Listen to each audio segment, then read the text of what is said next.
everyone, it's lovely to see you. I am Kate and I am Push's founder. For anyone that doesn't know us, we constantly work within the world of HR and people in big corporate organizations, helping them think about how they support and train normally their managers to really think about their behaviors and how they build brilliant relationships and communicate well with their teams. And we have been hearing a lot recently about the impact of AI within our organizations. And it feels like a very, very, very rich and important area at the moment. So I met through LinkedIn, of all things, the wonderful Erica Farmer, and I wanted to bring her in to talk a lot about her experience and the wealth of her career, and how she is now supporting HR and L&D professionals in exactly this area. Erica, would you mind just giving a quick intro to you? Yeah, thank you, Kate. Thank you so much for the invite to be here as well. Really, really appreciate it. And yeah, it was a great connection that we formed on LinkedIn. I know we were talking and debating about all things AI and therapy and well-being, which is quite the The hot controversial debate. topic. Hot The debate. debate, yeah, absolutely. So so I'm a professional speaker, AI and future skills specialist, trainer, and author in this space. I've got 25 years in corporate L&D with some of the UK's largest brands, which I learned so much from. Mm. I've been involved in the AI conversation for about 4.5 years now, having done a TEDx on reforming education through digital in 22. And then Mm. OpenAI bought ChatGPT to market, and we started a podcast, AI for the Average Joe. And just since then, we've had, so much kind of support and working with businesses to understand not just what does AI mean to them, but how do they get their people excited? How do they get them capable, confident? How do they really kind of start to build their own efficiency and productivity, but also motivation, happiness, AI dividend that I talk about quite a lot. So we work with organizations around that. Wonderful. Well, I'm very excited about what we're going to talk about today. So let's dive in. A lot of what this conversation will hopefully be about is thinking about, how what that premium actually means in businesses. So for example, as an agency, how what are the bits that we do need to be investing in? As a product, what do we sell? And when it comes to the human premium, and actually, for example, if we go back to something like therapy, it means that you've constantly got something in your pocket, but what do you get that's different when you're working with a human, and how does AI provide an add-on? But then I think what's really valuable, and this is, I think, where we also need to be thinking about it, the macro and the micro, rather than, the reality is big clients are going to go down the route of efficiencies and cost savings, right?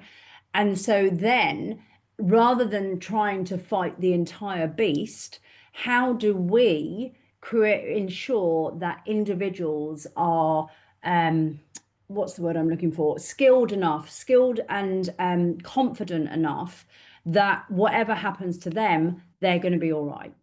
And they can use AI, or indeed use AI in a way that's truly valuable for them to be able to live the life that they want to. Because, let's take this out from just being about a corporate tool. How do I personally use these tools to give me more of the life that I want? So Yeah, it's a slightly different lens on it.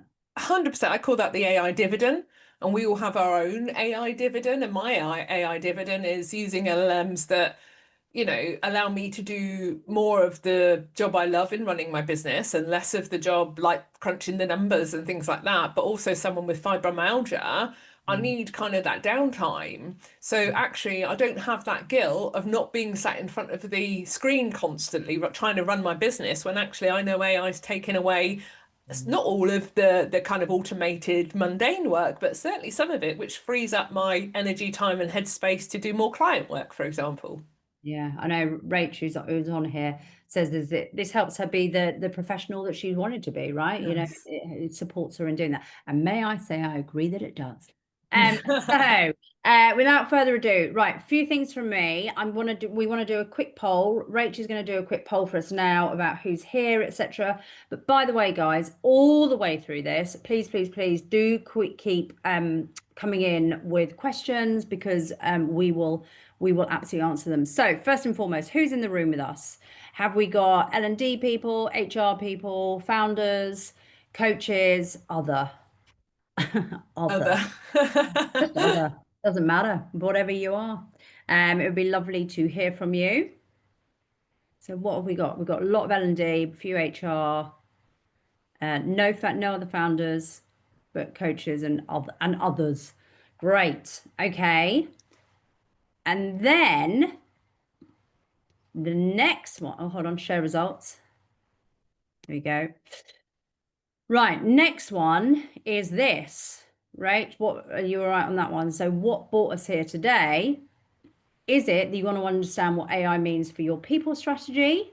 Is it that you want finding practical ways to use AI in learning or comms, building confidence to support your team through change, seeing what others are doing, just curious? Oh, brilliant. Wonderful. Wonderful, wonderful. Okay, finding practical ways and understanding what AI means for your people strategy. Brilliant. Well, I hope we can answer all of these. That's wonderful. Thank you so much. Thank you for sharing that with us. Right. Okay. So, firstly, Erica, not that. So basically, Rach and I, after we decided to do this workshop, became what can be only described as low-level stalkers of you. But in a very kind In a way. healthy way. I don't want anyone feeling unsafe about it. So the first thing that I loved what you were talking about was you said one thing of AI has moved from an IT problem to an HR opportunity. Please, can you tell us a little bit more about that? Yeah, for sure, absolutely. So over the last 6 months, I've seen a shift from typically the route way was it would be the chief transformation officer or the IT lead or the function that would say, "Hey guys, we're rolling out Microsoft Copilot, Google Gemini, name your large language model of choice." And they've gone to the board and they've committed that there'll be a 90% organizational uptake in using AI tools within 90 days because it's brilliant and it saves us loads of time and it's really efficient and it's great and you can write all your emails with it and all this kind of stuff. And then typically the 90 days comes and goes and the CTO is looking at the adoption rates for Microsoft Copilot, for example, and reports back to the board and says something like, actually, we've got a 30% uptake. We don't have a 90% uptake. And the board goes to the IT guys, well, why is that? And the IT guys go, I don't know because it's such a good tool and it's brilliant. And then they'll go to typically HR or L&D and they'll say, well, you're the people, so why aren't people using it? And then people will say, well, this is like, have we done the hearts and minds thing? How do people feel about AI? People are scared. There's the whole thing about, is it cheating? Is it not cheating? Can I use it for certain pieces of work? What data can I use? What data can I not use? And suddenly it's become this IT problem or piece on a roadmap to a really great opportunity for our HR friends.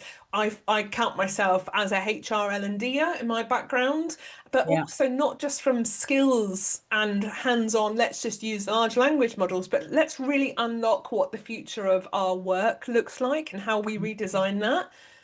And HR people are at the intersection of bringing this new innovation to meet people where they currently are with this stuff. And this is the opportunity that sits around it.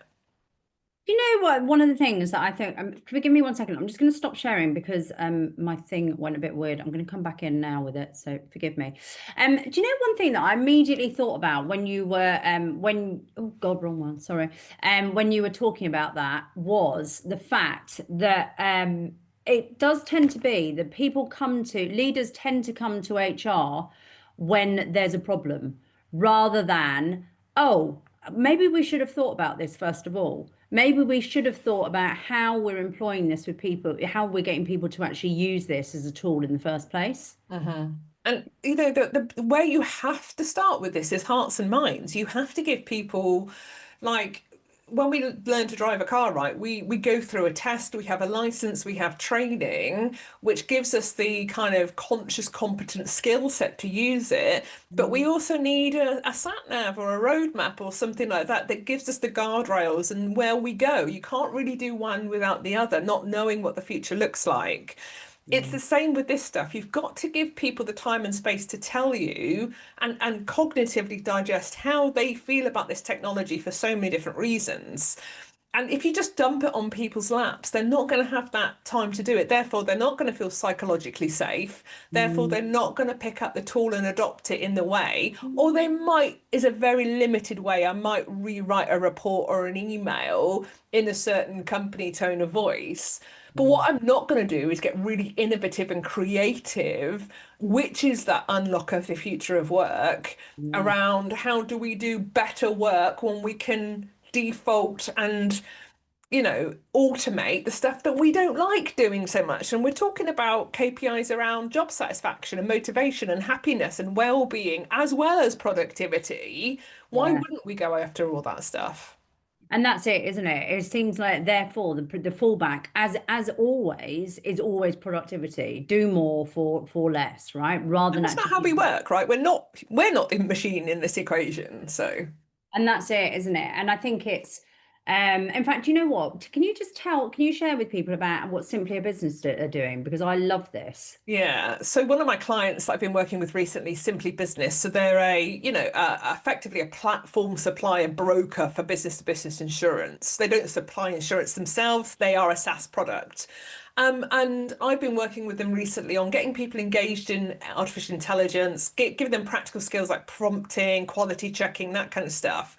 But even before they even came to me, their exec had already, months ago, gone out with a very clear message that everybody in Simply Business, whether in the UK business or the US business, was allowed 1 hour per week just to experiment with artificial intelligence, Mm, literally funding that 1 hour per person per week. And that message, I think, was so clear in terms of this is the strategy, this is where we want to go, and we're putting that accountability to you guys. And of course, they were supported with a policy and a strategy and the training, which is where I came in.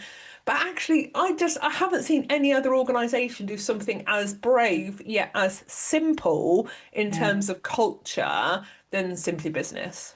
I mean, it's just the implicitness of it, isn't it? It's like in that one easy thing, it's absolutely okay for you to be doing this and to be using it as a tool. And we are encouraging you to be as creative as possible. I mean, you don't get anything really anything clearer than that. Yeah. And they've got some of their leaders coming out saying, oh, I tried this prompt and this is what's happened for me. Or I felt a bit scared at first. I didn't know how to prompt.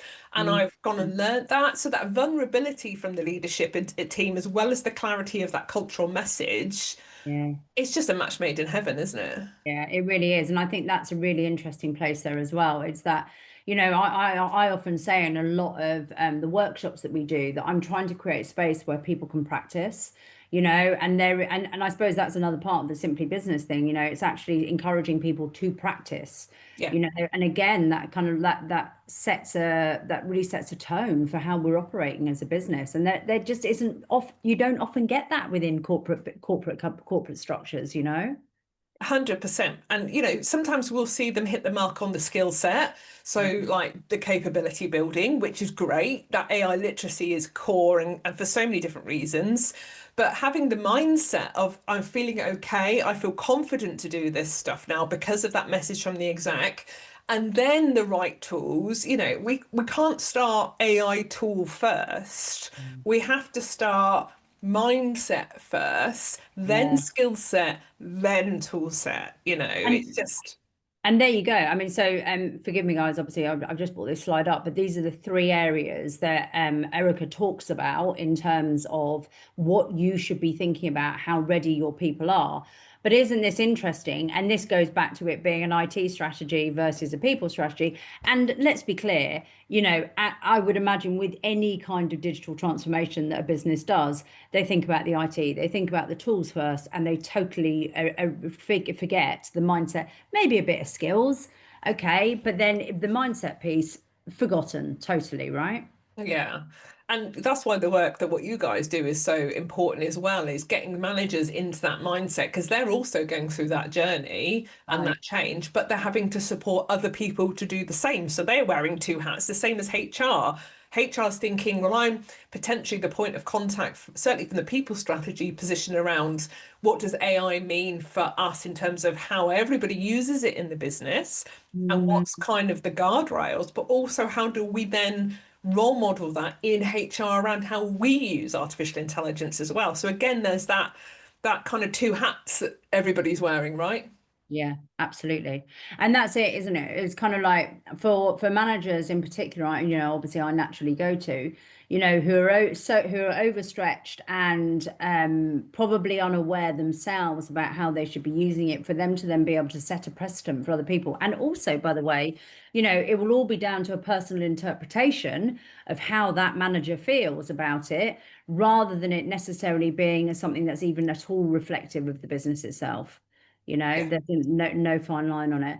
Neil, you've put in here, when you say practice, how and where would I go for practicing? I'm going to leave that to the end when we can talk about different courses, etc., that can be out there. If that's, I'm imagining that's what you're speaking about, and I'm sure Erica will have a whole raft of different things that we could be talking. Um, so look, what I love here is that what I think we're talking about is, we're not really saying that this is a capability problem, right? We're not saying, okay, there might be a little bit around people being upskilled, in and but as I see all of the time when I'm working with managers, is that it is about yes, I give them the tools when it comes to managerial techniques, but it's more often than not, it's these three areas: the confidence, capacity, and clarity. So it's not a capability problem, it's these three areas. Erica, will you share a little bit more about this when it comes to AI, and what's kind of, these are the things that are getting in the way? Yeah, so let's start with confidence. And I think you're absolutely right, Kate. Like, we don't know what good looks like yet. We don't know what the Northern Star is. We don't know, yeah, well, there's use cases out there. I have personally a problem with use cases because it's somebody else's use case. It's not your use case, and it could actually potentially limit creativity and innovation.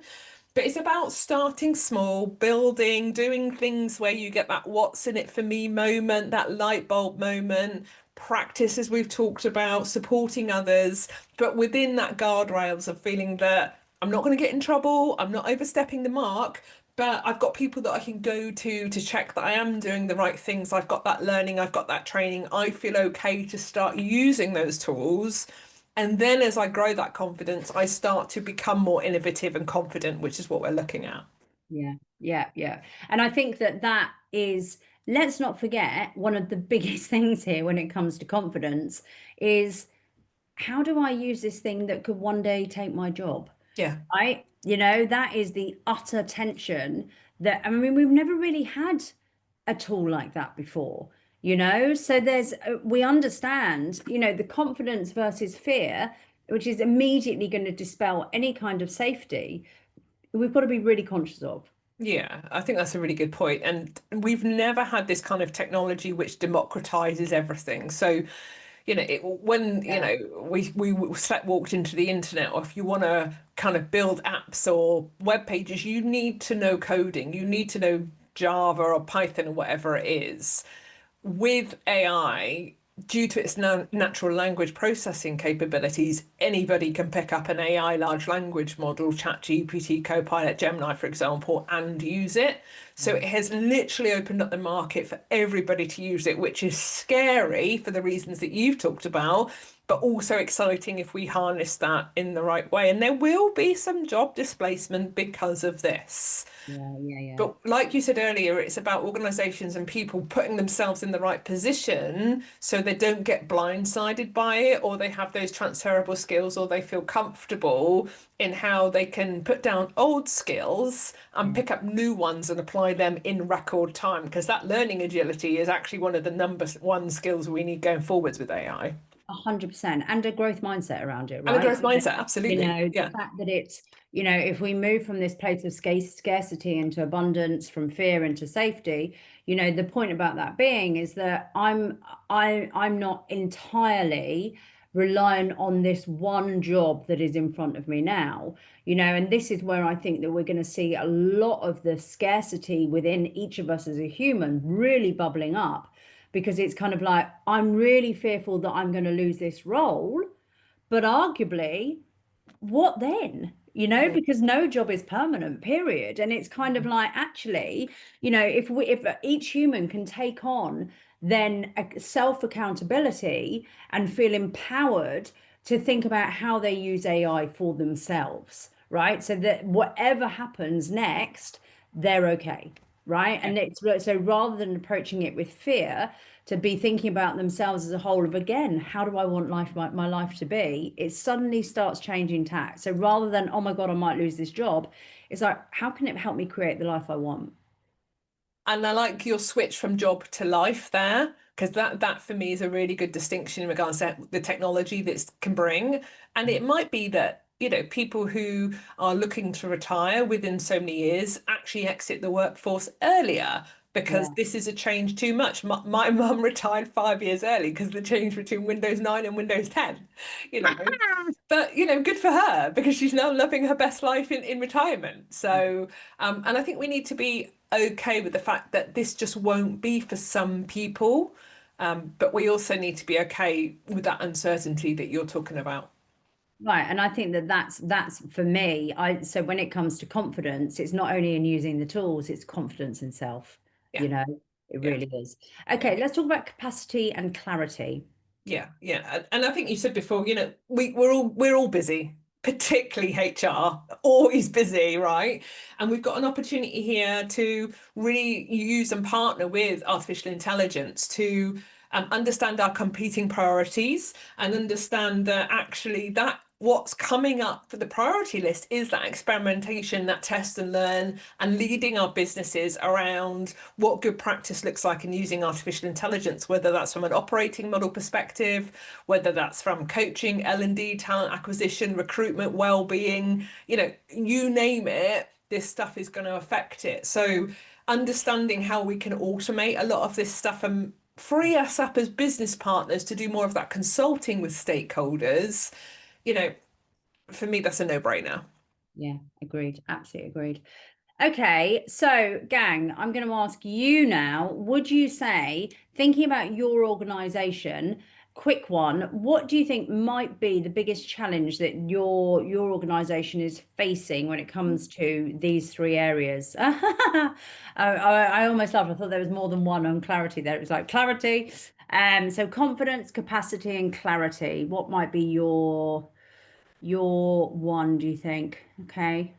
And Yeah. we'll pick up the clarity bit because I think that's really important, actually. Yeah, okay, well, let's go to that. Tell me what you mean by clarity. Yeah, so I have a number of regular prospects, clients, potential clients come to me and say, Erica, what AI tools should we be using? And interestingly, starting from a point of technology rather than thinking what are the problems we're looking to solve or how we're looking to add value, because I will never kind of put my name behind any kind of AI tool because for me it's more around there's so many out there, there's so much language, there's so much waffle around this stuff. Yes, you need to know the basics in your role, but you do not need to be an expert.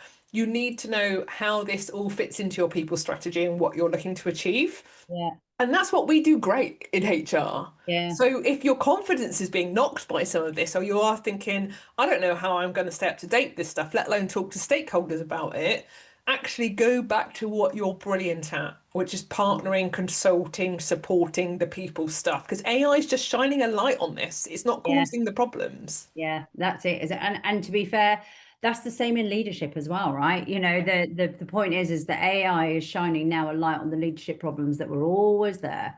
It just means, nothing's actually changed. It's just really bringing to life the changes that need to be made and the Yeah. challenges that we're facing. 100%. Okay, it looks like we've got a very clear split on this. Literally, the same for each Oh, of look, yeah. same for each, and 33, a third for each one. So really interesting.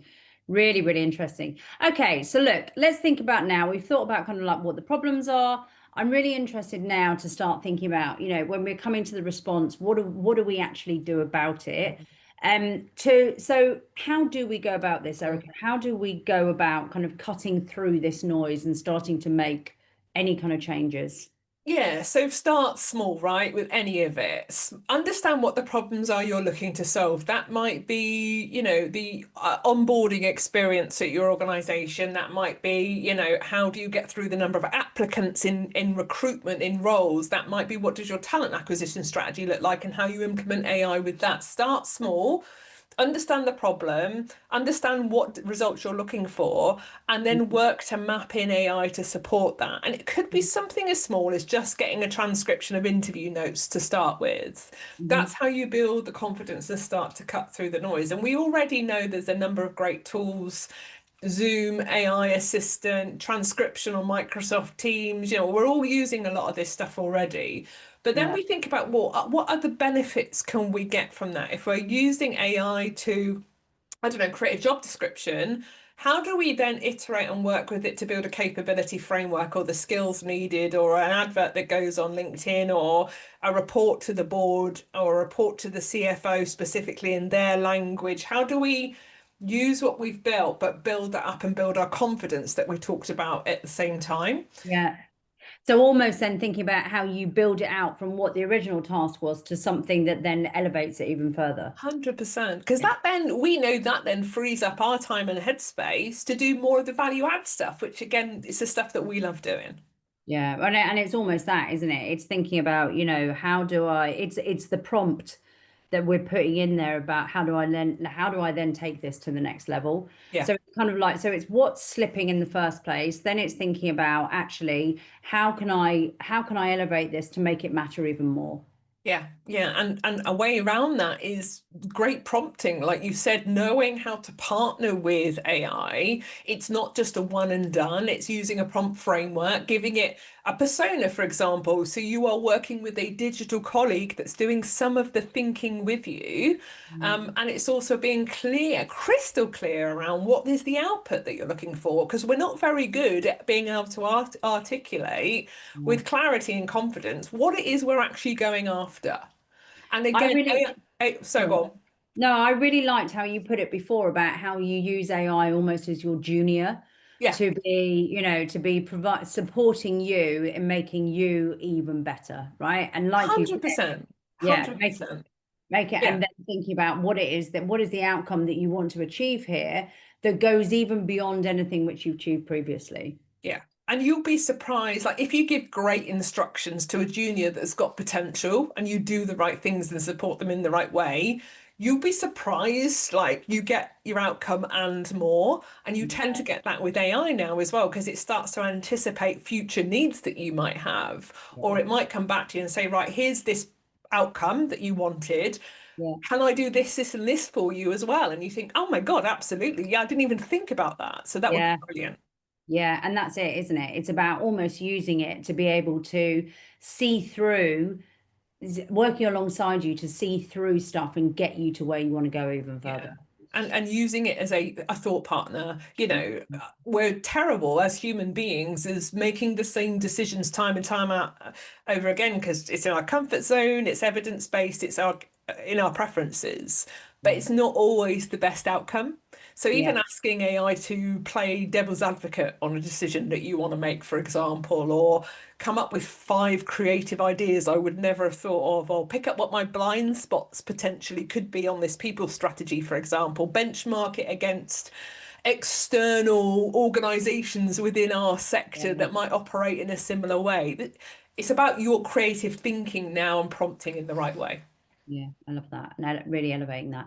Okay, so now thinking about the strategy and how then we start putting that into place, you've got these three areas. So enable, apply, and elevate. Talk us through that. So basically, so people on here now, what should their next steps be of how they bringing this into taking it into action? Yeah, so you need a toolkit, right? And what I mean by that is building confidence through that clarity. So you and your people know what to do. That's training, literacy, that's your policy, that's what the approved large language model might be in your organization. You might be a Microsoft environment organization, so by default you will probably use Copilot, but actually you might need other tools to do other things.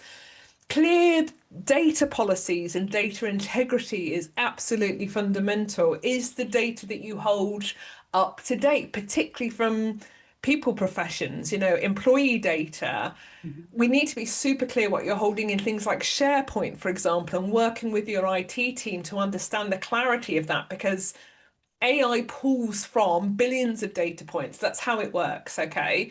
And if your data is squiffy for whatever reason in your organization, then you will get more hallucinations, you'll get more rubbish. It's like the sausage factory, right? You put rubbish sausage ingredients in, you get a rubbish sausage out. You get good sausage meat ingredients in, you get a good sausage out. It's the same kind of thought process, really. Okay. Then apply and elevate. Yeah, so junior team member working with it, guide it, clear communication, clarity, use it as that digital team member, operate with it. It's about collaboration and thinking things as it is one of your team members. Yeah. Okay, fine. And using it to elevate you.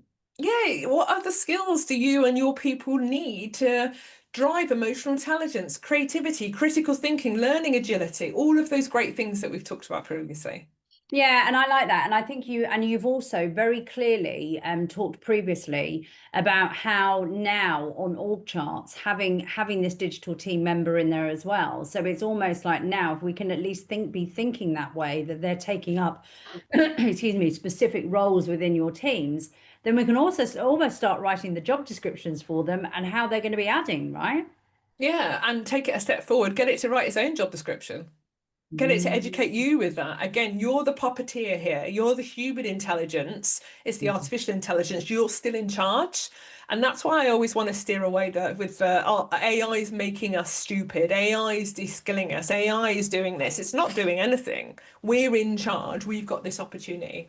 Brilliant, brilliant, brilliant, brilliant. And then finally, I loved this, something that you talked about, this license, having a license and having a map. So it's Yeah. kind of like really thinking about, if you were to say this to people leaders in terms of how they're thinking about their strategy for their people, it's these two things, right? Explicit permission, like the Simply Business case study, right? The license to operate. It's okay to go and, experiment and test and learn. Because you know what? It'll happen as a cottage industry, whether you give them the license or not. And then the map, the skills, the strategy, the toolkit, the stuff that we've talked about. If you Mm. take away two things from this webinar, it's those are the things that need to be in place. Yeah, I really agree, and I think it's again, it's hard. I think what we're seeing here is that AI or the implementation of AI as a transformation is highlighting all of the things that employees in business need, period. They want license to try things out and to practice and to see how things work. And then on top of that, they need guardrails, Yeah. and it's just like you put those two things in place, you create a safe space for people to really get to their best. And I would also be encouraging individuals on here to be thinking about how they implement that for themselves as well, so that they can be thinking about that over and above how it's working within the organization. Wonderful. Well, so I know that Rach put in here, so starting small, creating space for curiosity, building confidence through action, which I think is, a really lovely way of summing it up.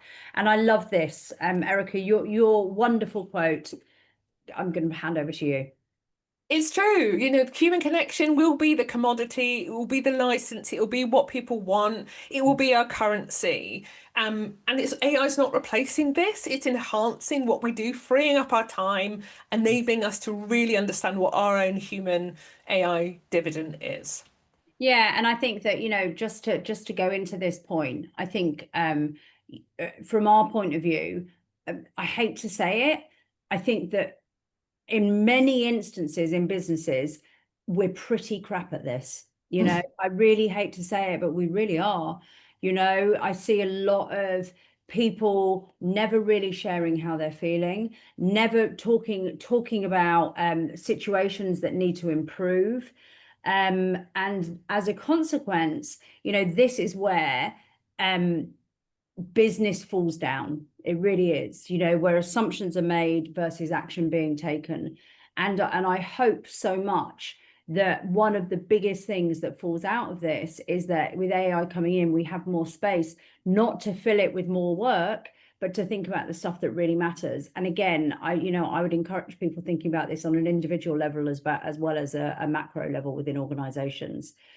How do we use AI as a means of forming more of this? Because believe me, great business will come out of that. It won't just be what AI itself is producing, it's what the humans can do as a consequence of AI being there. And I think it's really important for us to remember that. And Erica, one last, most important part. Oh, look at this lovely book. I wonder. Thank you. So yeah, so obviously we work with organizations and we partner with Push, and we work in that practice, that upskill, that prompting, that getting people excited about AI and future skills. And I've just written a book on it. It's available for pre-order now on Amazon right now, which is so exciting. And then it will be actually available to hold in your hand as of 3rd of May. And it's full of practical tips, tricks, prompts, strategies, quotes, tips. I'm an L&D by trade, so I've written a book to help you actually deliver on AI in HR. Brilliant. Thank you, Erica. Well, look, I mean, I've loved this. I hope that this has been super useful for everyone. It was always intended to be a really practical session, thinking about, how we take from what can feel so uncomfortable and just not quite sure into something genuinely actionable. And I think that's what we've done. And I think the combined rich experience of seeing this from the real human point of view has been a wonder, an absolute wonder. So thank you so much for your time, Erica. I knew it would be good. Thanks. Thank you. Now, Neil, you asked about places to practice. Please stay on, and we'll have a little think about that in terms of, Erica, do you know any places that are particularly good for learning these tools? Yeah, so go on AI for the Average Joe on the podcast. It's recorded on Zoom. We play around with large language models. We practice them. We talk about them. We interview expert guests, etc. So you've got that. I would definitely say understand what your organizational strategy and policy is around AI. If you have one, what's the chosen AI tool for it? And then just kind of think about, I share a lot on LinkedIn around a prompt framework. What does good practice look like? How should we be clear around the outcome that we're looking to achieve in partnering with AI? So by all means, Neil, connect with me on LinkedIn. There's so many good thought leaders out there around sharing some really practical stuff as well. So as long as your organization allows you, get into the Copilot or the Gemini or whatever you're using and just start playing around with it and see what it does for you. Brilliant. Thank you. And then Miranda has said, and I couldn't agree with her more, I think there is a whole other story, re AI and neurodivergence, which I'd love to hear about. So Miranda, I've written a blog on this actually on quantumrise.co.uk. So go on to thought pieces there. And I've written my view on this. On what.co.uk, sorry? Quantum Rise, Quantum Rise. Yeah, the business company, quantumrise.co.uk, and I do blog on this, and I know Kate will have a story. I've got a story around neurodivergence and AI as well, which I'm happy to share another time. Yeah. Oh, very much so. Oh, very much so. Yeah, you should definitely meet Miranda, because I think that you two will get on like a house. Great. So guys, listen, thank you so much for coming. I hope it was valuable, and I really hope that we can keep this conversation going in the future, because I think it's really important. It's remembering not only the impact of AI on people, but also as humans, what now? That's my question. What now? How do we use it to make our lives better rather than feeling threatened by it? And yeah, I think when we're in big corporations, we can move away from that. And so everything that we do, I think, is really about encouraging it, seeing it as that opportunity. So Erica, it's been a total dream. I knew it would be. So thank you so much for your time, and thank you everyone for coming along. I really appreciate it. Thank you so much. Really appreciate it. Thank you.